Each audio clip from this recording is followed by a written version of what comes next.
Bismillahirrahmanirrahim. Kita lanjut ke pertanyaan berikutnya. Cara sabar dan ikhlas yang sesungguhnya gimana, Tat? Tips dong dari Sally. Cara sabar dan ikhlas itu latihan, dibiasakan. Sabar, ya latihannya tuh ketika ada yang menguji kesabaran. Jadi kalau sabar, ya ada masalah berarti, ada yang membuat kita marah. Itu berarti kita harus latihan untuk sabar.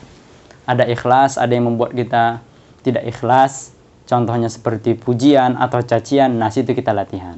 Ya, karena nggak bisa kita belajar sekedar belajar teori-teorinya saja ya. Tapi memang kayak ikhlas itu berat ya. Berat, dan kalau kata para ulama seperti pohon yang kita hasilkan, bisa kita petik selama puluhan tahun. Jadi nggak gampang, tapi tetap berlatih terus.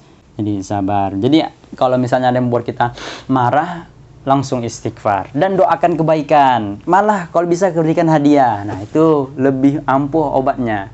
Bukan sekedar diam. Nggak kayak gitu-gitu aja, guys. Nah, itu lebih ampuh sabar. Tapi kan banyak sabar ini ya. Nah, senantiasa bersyukur atas segala nikmat ataupun ketika dapat cobaan, alhamdulillah, alhamdulillah, alhamdulillah. Ketika melihat orang, ketika kita juga diuji keikhlasan kita berbuat, tapi orang menghujat, atau orang itu menghina, atau orang itu memuji, maka kita juga latihan ikhlas. Karena riya itu kan terbagi dua. Ada yang orang itu riya karena tidak ingin atau karena ingin dipuji. Tapi ada riya yang kedua, tidak ingin dicaci, itu riya juga. Jadi bukan sekedar riya itu kita tidak ingin dipuji saja atau kita ingin dipuji saja. Tapi kalau kita tidak ingin dicaci, itu kita juga termasuk riya, guys. Oke? Jadi latihan. Kemudian dari Neni Aini, gak jadi nanya, pengen doain aja semoga selalu diberi nikmat sehat. Amin ya rabbal alamin. Kemudian pertanyaan selanjutnya dari Ayu Masifer. Kalau lagi sholat kita lupa tadi udah baca Al-Fatihah atau belum ya? Jadi kita baca Al-Fatihah lagi, itu gimana, Ustaz? Ini pembahasannya agak panjang, guys. Tapi saya coba kerucutkan saja atau simpulkan. Kita lagi sholat. Tiba-tiba ragu. Lagi berdiri nih ya. Udah baca Al-Fatihah belum ya? Udah baca Al-Fatihah belum ya? Maka ini kan Al-Fatihah termasuk rukun qauli ya. Rukun yang harus diucapkan. Karena rukun qauli dalam sholat itu ada 5. Pertama takbiratul ihram yang pertama. Takbir yang pertama ya. Bukan angkat tangannya. Takbir ucapan Allahu Akbarnya tuh. Kemudian Al-Fatihah. Kemudian tasyahud. Kemudian sholawat kepada Nabi. Kemudian yang terakhir salam. Nah, yang disepakati oleh para ulama, yang tidak boleh rukun qauli itu diulangi adalah yang pertama dan yang terakhir. Yaitu ketika takbiratul ihram, Allahu Akbar. Kemudian kita sengaja lagi Allahu Akbar, takbiratul ihram untuk yang kedua setelah yang pertama, maka sholatnya menjadi batal. Kemudian atau salam terakhir, sebelum waktunya salam dia sudah salam, atau sudah rakaat kedua salam aja deh, assalamualaikum, padahal masih rakaat kedua, padahal ada 4 rakaat tuh, maka dia batal. Tapi kalau untuk selain dua ini, maka hukum dari mengulang-ulangnya itu jumhur ulama dari mazhab Syafi'ah khususnya mengatakan makruh hukumnya. Makanya ada pembahasan khusus ghairil maghdubi.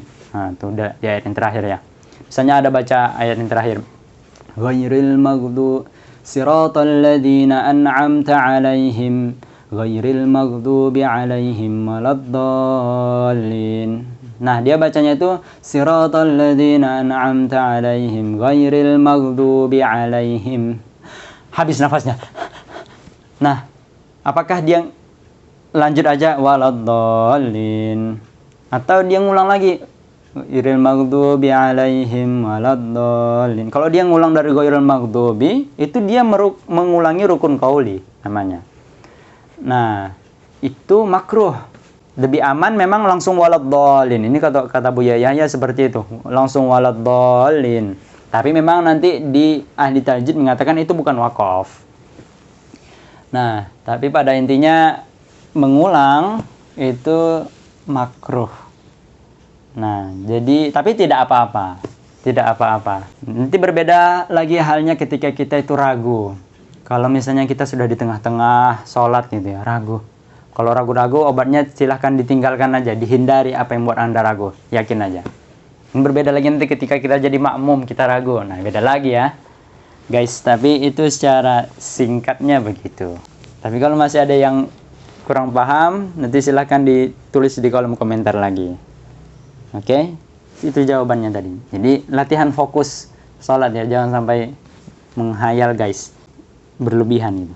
Kemudian dari Mailizatul. Request aja boleh ya Ustadz. WKWK. Buat konten yang intinya ada something berkedok.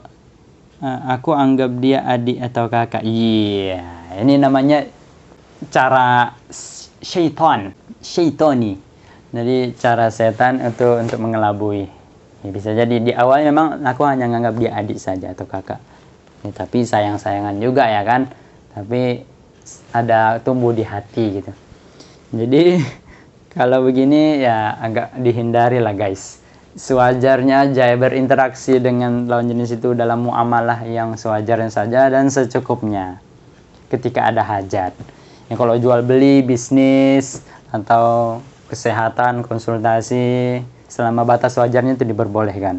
Tapi kalau sudah sampai adik kakak, ya mana bisa gitu. Mana ada adik kakak? Anda nggak lahir dari rahim yang sama kok. Nah, itu aja ya singkatnya.